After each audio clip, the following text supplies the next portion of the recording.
La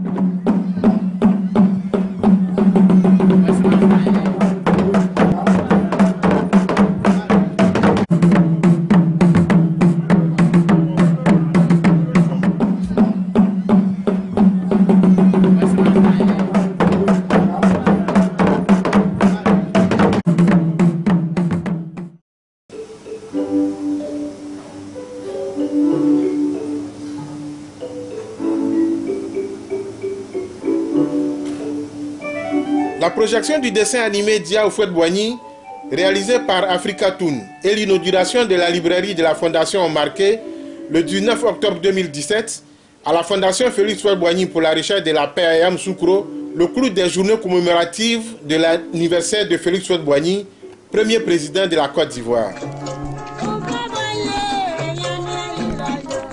En prélude à ces manifestations, un film documentaire sur l'œuvre de Félix Houphouët-Boigny a été présenté aux élèves des lycées et collèges de la capitale politique ivoirienne. Le président adore les plongées dans la foule ivoirienne, il n'en néglige pas pour autant le terrain diplomatique, fier d'être le porte-drapeau d'une nation respectée partout dans le monde.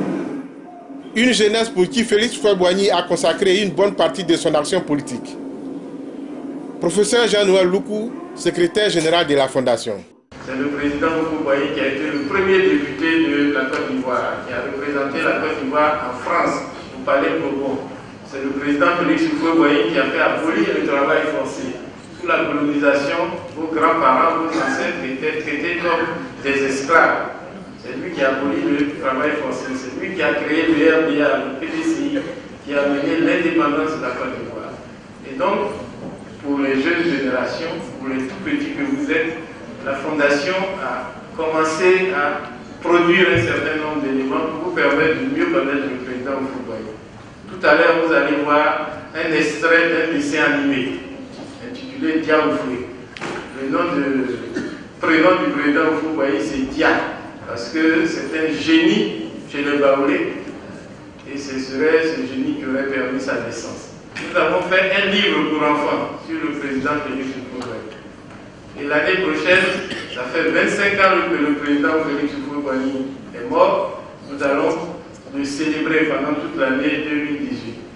Et il y a une écrivaine ivoirienne qui est en train d'écrire en ce moment une bande dessinée pour vous. Donc vous avez tout pour connaître progressivement le président Félix Houphouët-Boigny.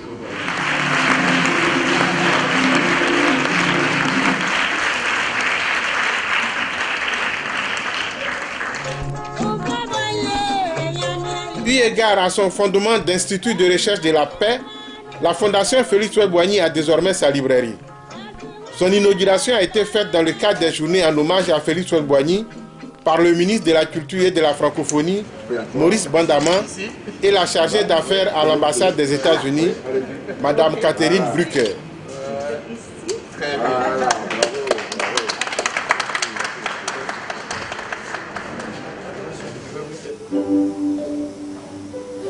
L'occasion pour le professeur Jean-Noël Loukou de définir la trilogie qui a caractérisé Félix Houphouët-Boigny.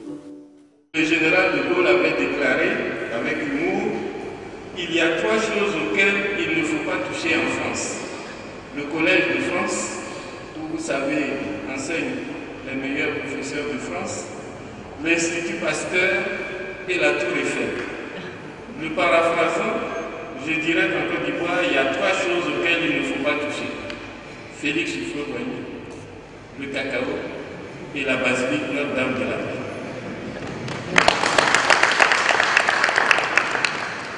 Quand on sait que c'est Félix Houphouët-Boigny qui a fait de la Côte d'Ivoire le premier producteur mondial de cacao et qui a construit la basilique, on peut dire que tout se résume et se subsume en Félix Houphouët-Boigny. C'est pourquoi nous devons, à la faveur des célébrations de l'éminent homme de paix que fut Félix Houphouët-Boigny, revenir à la paix qu'il nous a léguée en partage, aux enseignements et à la pratique politique qui permettent de sauvegarder, de maintenir et de promouvoir la paix. C'est cela que nous devons toujours avoir à l'esprit en célébrant chaque année, comme il se doit, Félix Houphouët-Boigny. Le secrétaire général de la Fondation a, par ailleurs, donné les raisons de la création d'une librairie en ces lieux. C'est non seulement un lieu de vente mais aussi un lieu culturel qui permet de s'informer de l'actualité, de l'évolution des connaissances, qui permet d'enrichir sa culture ou de satisfaire sa curiosité intellectuelle.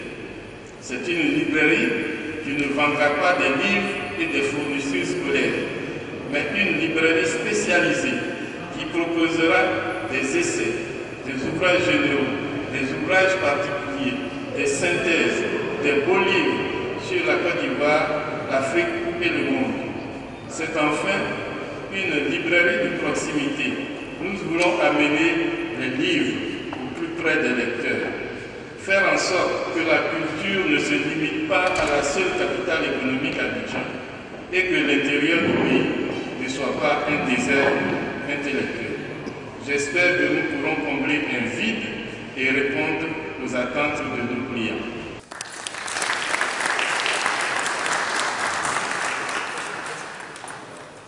Le regard rétrospectif du ministre Maurice Bandama sur Félix Houphouët-Boigny rappellera sa vision pour la Côte d'Ivoire.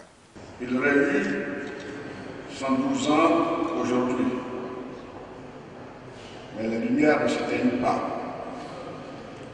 Houphouët-Boigny est une lumière. Cette lumière brille toujours dans le cœur des Ivoiriens et il est heureux de se retrouver pour célébrer l'illustre homme. Mesdames et messieurs, au nom du chef d'État, le président Alassane Ouattara, fils d'Houphouët-Boigny, enfant d'Houphouët-Boigny, élève d'Houphouët-Boigny, disciple du chef d'Houphouët-Boigny, j'ai l'honneur de m'associer à ces célébrations. Au moment où, avec son aîné, le président Aimé Adekola Métier,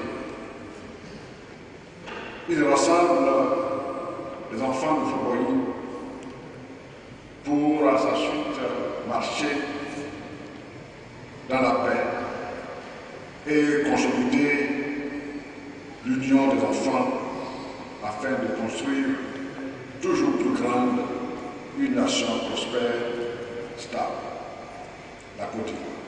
Le ministre de la Culture et de la Francophonie a fait du reste état des projets envisagés par son ministère pour la fondation dont la librairie a reçu des livres de Mme Catherine Brucker. Nous avons le projet de bibliothèque, de musée. Également, nous avons ce projet qui est présenté à travers ces films que nous avons vus, les traces de Houphouët-Boigny. Nous avons le musée de la culture dans le cadre de la route de la mémoire. Je considère que la Côte d'Ivoire est l'œuvre de Houphouët-Boigny et notre mémoire, c'est d'abord Houphouët-Boigny et qu'il nous revient de tracer cette mémoire pour ne pas la perdre. Nous vous soumettons donc un projet de partenariat afin que le ministère de la Culture, en partenariat avec la Fondation Félix Houphouët-Boigny, nous puissions travailler sur la route de la mémoire, que nous utilisons sur les traces de Houphouët-Boigny. Qu'il y ait dans ce pays un circuit touristique, un circuit historique, un circuit académique qui part du village naissant de Houphouët-Boigny jusqu'à les écoles qu'il a fréquentées, jusqu'à la fin de sa vie et son œuvre immortelle. Je suis très heureuse d'offrir cette modeste contribution pour la librairie. J'espère que les livres seront très intéressants pour la clientèle. Ce sont des livres américains traduits en français, sauf que les disques de cours d'anglais. Donc, c'est un honneur de présenter cette modeste contribution. Donc, merci beaucoup. La Fondation aussi aura quelques mots à offrir à M. le ministre, l'honorable député, M. Massy, à Mme la chargée d'armée. Ce sont les discours de Félix Houphouët-Boigny en cito et il y a aussi quelques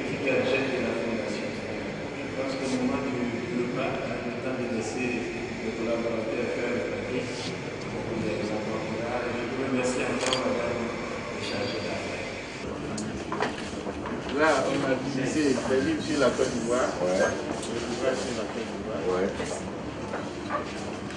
Tout ça, c'est sur la Côte d'Ivoire.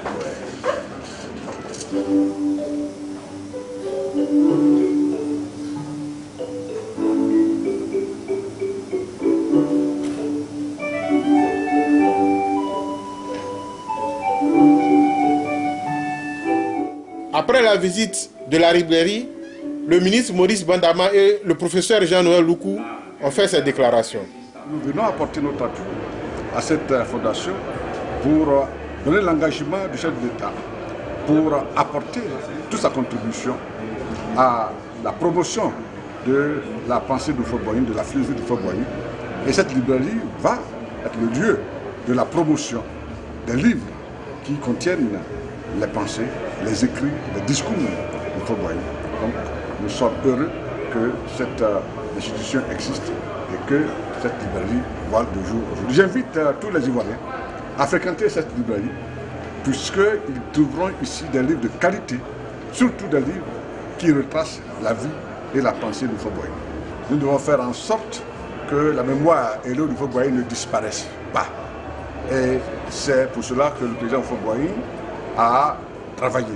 Et nous, ces enfants, ces petits-enfants, qui aujourd'hui travaillons aux côtés de ces premiers enfants que sont le président Alassane Ouattara et le président Henri Konan Bédié, devons travailler à consolider d'abord la fraternité, la paix.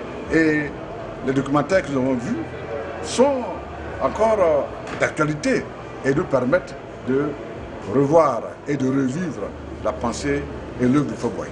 C'est une librairie qui ne vend pas de livres scolaires ni de fournitures scolaires. On vend seulement les ouvrages sur la Côte d'Ivoire, l'Afrique et le monde. Pas d'ouvrages scolaires.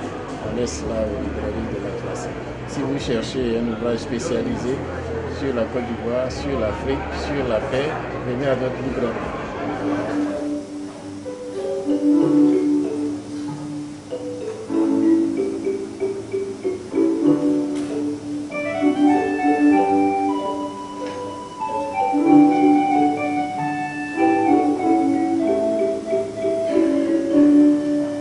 Invité des journées commémoratives de l'anniversaire de Félix Houphouët-Boigny, autorités administratives, politiques, de la société civile et élèves ont livré leurs impressions.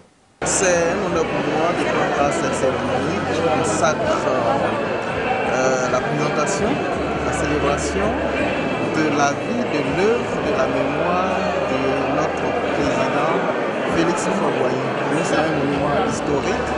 C'est lui qui est le père fondateur de la Côte d'Ivoire moderne. C'est lui qui a créé cette patrie. C'est lui qui l'a façonné. C'est lui qui a fait tout ce qui fait aujourd'hui le rayonnement de la Côte d'Ivoire dans le monde et dans l'Afrique. Et donc je me réjouis de prendre part à cette célébration et je souhaiterais que la mémoire de l'illustre disparu soit pérennisée à travers toutes ces œuvres, que les jeunes générations s'en inspirent pour promouvoir les concepts de paix, de développement, de prospérité qu'il a toujours prôné pour le bonheur des Ivoiriens. Pour moi, c'est une journée assez mémorable, la commémoration de l'anniversaire du président Houphouët-Boigny. Et je pense que nous devons magnifier les œuvres du président Houphouët-Boigny parce que c'est une bibliothèque, c'est une icône. C'est un homme qu'on ne pourra jamais oublier. Il nous a instauré la paix, il nous a enseigné la paix et je pense que nous devons continuer à s'enseigner et continuer à vivre la paix. Vous avez vu tout à l'heure, c'était le prix la foi dans la paix. Et nous espérons que toute la Côte d'Ivoire va suivre son exemple et qu'avec ses enfants qui ont laissé, ils vont s'entendre. Un grand moment de souvenir parce que j'ai eu la chance de connaître un peu le président Houphouët-Boigny quand j'étais étudiante. On a eu à parler aussi aux étudiants. Alors c'était un beau souvenir de Houphouët-Boigny, on se sera jamais de le dire. C'est un monument pour la Côte d'Ivoire et nous devons nous en inspirer pour promouvoir la paix dans ce beau pays. Nous avons vu deux films qui parlent de Houphouët-Boigny. Dans le dessin animé, on a vu beaucoup comment s'est passée la jeunesse du président Houphouët-Boigny. Je vais vous parler du film qu'on a vu sur Houphouët-Boigny. Ce film-là m'a marqué. Son histoire nous a appris beaucoup de choses sur lui. L'histoire de Hifo Boigny nous a bouleversés. C'était un des plus grands présidents de la République. La véritable résistance, c'est le combat contre l'ignorance, le savoir, la véritable arme qui nous procure sécurité et paix. À Houphouët-Boigny, le bâtisseur, le professeur Jean-Noël Loukou a rendu cet hommage. Je vais achever par un poème de Maître Eugène Berlin, qui est un hommage à Félix Houphouët-Boigny, le semeur de grains, le bâtisseur. Ô semeur, semeur non de vent, mais de grains de coumée, tu veux un pays effleurant le ciel de ses branches. Et voici germer la nation, et voici lever l'épi, avec ses grains serrés autour de l'axe pour une prière. Voici déjà né de la ferveur de ton sang, une seule, une véritable commune patrie. Ô bâtisseur, bâtisseur non d'un empire, mais d'une cathédrale. Le temps n'est plus le temps des conquérants chevauchants, rassembleurs de terre comme troupeaux sous leur houlette. Le temps est venu de rassembler les hommes comme des pierres de taille pour bâtir à ta mesure une patrie de pardon et de paix.